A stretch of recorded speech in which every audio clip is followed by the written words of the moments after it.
Salut tout le monde, bienvenue sur la chaîne Retro Arcade. Aujourd'hui, nous allons voir comment jouer à des jeux de PS1 en HD et même en 4K. Alors, c'est un émulateur que j'ai récupéré sur internet. Alors, j'avais vu une vidéo sur YouTube qui en parlait et ben, moi j'ai décidé de vous montrer un petit peu ce que ça valait et surtout de l'intégrer à CoinOps Next 2 pour pouvoir faire tourner vos jeux en HD sur votre PC. Allez, c'est parti. Alors, premier truc, donc j'ai téléchargé le logiciel, l'émulateur qui va bien. Donc c'est DuckStation Windows 64 Realize. Donc vous le trouvez sur internet, vous pouvez le télécharger.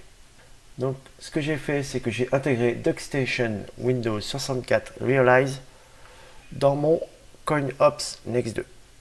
D'accord. Donc je l'ai intégré au niveau des émulateurs. Vous voyez, DuckStation Windows 64. Donc, ce que j'ai fait, je ne me suis pas embêté, j'ai fait un copier et je l'ai collé ici, tout simplement. Maintenant, nous allons travailler sous CoinOps. Donc, pour qu'il soit fonctionnel sous CoinOps, le principe c'est de remplacer l'émulateur existant qui est RetroArch sous CoinOps Next 2. Donc, pour regarder tout ça, nous allons aller sous CoinOps Collection. Et là, vous allez voir, au niveau de la PlayStation 1 Official, voilà. Donc là, on va aller dans le Setting Conf et vous allez voir sous quel émulateur il tourne. Donc là, comme on peut le voir, le launcher, c'est PlayStation 1 Official, d'accord. Donc là, nous allons aller dans les launchers de Windows et on va aller sur PlayStation 1 Official. On va l'ouvrir, voilà, il est ouvert. Donc moi, alors j'ai un petit peu anticipé. Ce que j'ai fait, c'est que j'ai été dans mes fichiers, comme vous pouvez les voir ici.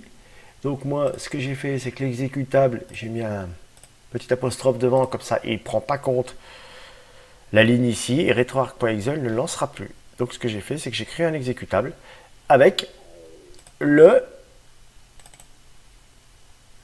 l'exécutable de l'émulateur. Donc là, émulateur, vous voyez, DuckStation Windows 64 Realize, DuckStation.exe. Donc j'ai créé tout simplement une ligne qui dit qu'il démarre au niveau de ce dossier. D'accord? Tout simplement. Donc nous allons l'appliquer et ce qui se passe, c'est que maintenant, pour être sûr que ça marche bien, il va falloir lancer déjà, on va dire en local, c'est-à-dire avant de lancer sous CoinOps, le fichier DuckStation. Donc on va le lancer. Voilà. Donc il y a quelques paramètres à régler si vous voulez qu'il fonctionne bien sous CoinOps. Donc au niveau des paramètres, ici ou ici, vous avez les paramètres généraux. Donc premier truc à faire, vous décochez confirmer l'arrêt. Ce qui vous permet, lorsque vous allez sortir de l'émulateur, de revenir directement sous CoinOps. Sinon, on va vous mettre une fenêtre et on va vous demander de confirmer l'arrêt.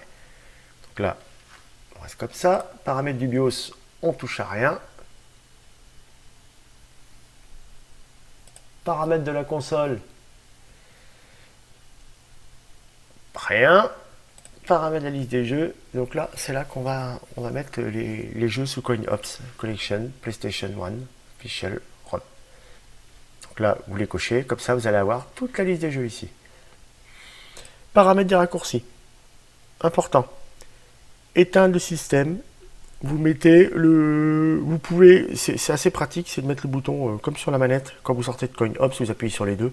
Et bien là, vous appuyez sur ici et vous appuyez sur vos deux boutons en même temps. Et il vous met directement contrôleur 1 plus bouton 4 et vous sortez comme sous CoinOps. Paramètres des contrôleurs. Donc là, moi, je me suis mis en contrôleur classique, sachant que vous pouvez, selon votre manette, charger un profil, vous voyez, vous pouvez vous mettre en Xbox Controller, PlayStation, enfin, vous avez largement le choix. D'accord? Paramètres des cartes mémoire, on touche pas. Paramètres d'affichage, alors c'est là que ça devient intéressant. Donc vous mettez en D3, D11. Vous pouvez mettre en Vulkan aussi, j'ai pas essayé, mais ça marche aussi normalement. Voilà, vous mettez votre GeForce. Je sais que les paramètres Vulkan marchent pas mal aussi. On va essayer d'ailleurs. Là, ce qui est très important, paramètres d'amélioration. Donc là, voilà, c'est là que vous rentrez dans le vif du sujet. Vous pouvez mettre donc automatiquement basé sur la taille de la fenêtre en une fois. Donc c'est-à-dire qu'il va avoir la résolution de base. Donc c'est pas très très joli. Et là, à partir de là, vous pouvez mettre en 720p, en 1080. Vous essayez en fonction de votre carte graphique. Si ça commence à ramer, vous rebaissez d'un cran et vous testez. Donc moi, je me mets en 1080. J'ai essayé, ça passe un peu, ça passe. Faut pas que j'aille plus loin. Voilà, ça c'est le lissage, c'est-à-dire ça vous lisse tout ce qui est caractère, tout ça. Ça fait beaucoup d'effets aussi, ça marche très bien. Voilà, échelle du lissage, on coche. Moi j'avais laissé comme ça et le reste j'ai pas touché. Voilà. Ensuite, post-treatment, je touche pas. Paramètres audio, ça fonctionne donc je laisse comme c'est. Et les paramètres avancés, pareil. Voilà, vous fermez. Ce que vous pouvez faire, c'est avant de lancer votre CoinOps, c'est de tester un jeu pour voir s'il fonctionne bien. D'accord? Une fois que c'est fait, vous fermez et vous lancez CoinOps. Maintenant, nous sommes sur la PS1. Donc, le premier truc à faire, c'est de regarder si on lance bien le bon émulateur. C'est parti. Et là, on va lancer. Qu'est-ce qu'on pourrait lancer? Tiens, Gran Turismo, par exemple. Gran Turismo. Donc là, vous voyez DuckStation qui se lance. C'est bien, on a le temps de le voir. Alors, j'ai pas activé le plein écran. Donc, vous faites Alt Enter ou plein écran. Et normalement, il devrait rester après. Voilà.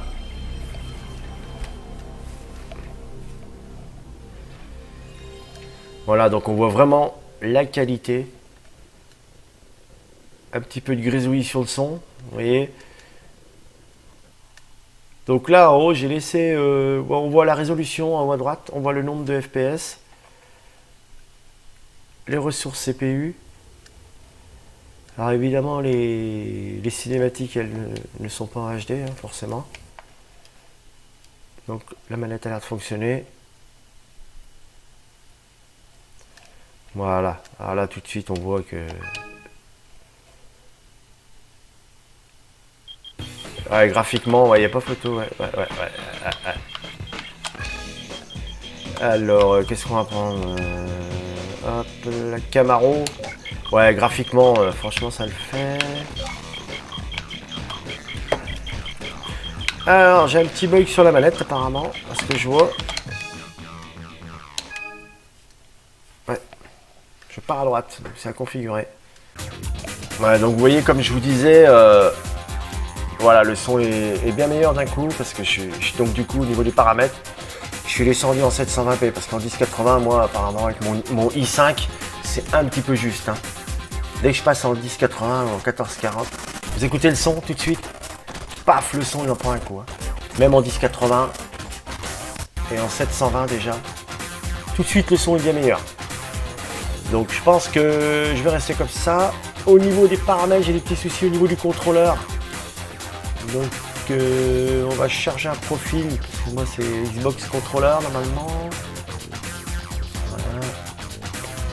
Je vais faire tout vider, oui, hop. Charger un profil, Xbox Controller. Fermé. Voilà. Alors au niveau des paramètres, on va paramétrer haut, bas, gauche, droite. Start. Le triangle, la croix, le rond, le carré, L1, R1, L2, R2, L3, R3. Voilà. Voilà, ça va tout de suite mieux. En fait, je les ai configurés manuellement. Hein. C'est beaucoup mieux. Alors, on va remettre en grand. Donc, quand je le mets en grand, hop, c'est parti. Hop, exit. On va faire start. Alors là, c'est déjà beaucoup mieux au niveau des paramétrages. Alors, je sais pas si vous voyez déjà en 720p, ouais, ça envoie déjà. Ouais, ça envoie bien. Hein. Voilà, les touches. Ouais, c'est pas mal du tout, hein. C'est beaucoup plus joli. Voilà, donc j'arrive à faire tourner quand même vos jeux. Alors, je pourrais même pas faire tourner en 4K, je pourrais pas vous montrer. Hein. Je suis un peu limite au niveau de l'ordinateur. Voilà, donc pour vous montrer comment c'est, pour comparer hein, graphiquement au niveau, pardon, paramètres d'amélioration. Donc si je mets en une fois, tac, je remets en grand, voilà, ça c'est, non vous rêvez pas là, ça c'est vraiment le paramètre d'origine quoi.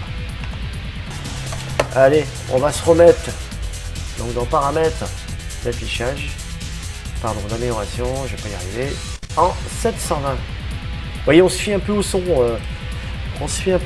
Alors effectivement, il y a peut-être des jeux qui aimeront pas trop, hein. Mais bon, on peut en essayer un autre si vous voulez, vous allez voir. Donc pour sortir les deux boutons normalement. Donc là.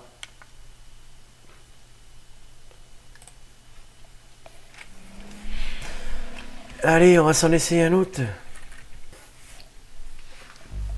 Allez, on se lance Rayman pour voir. Donc normalement.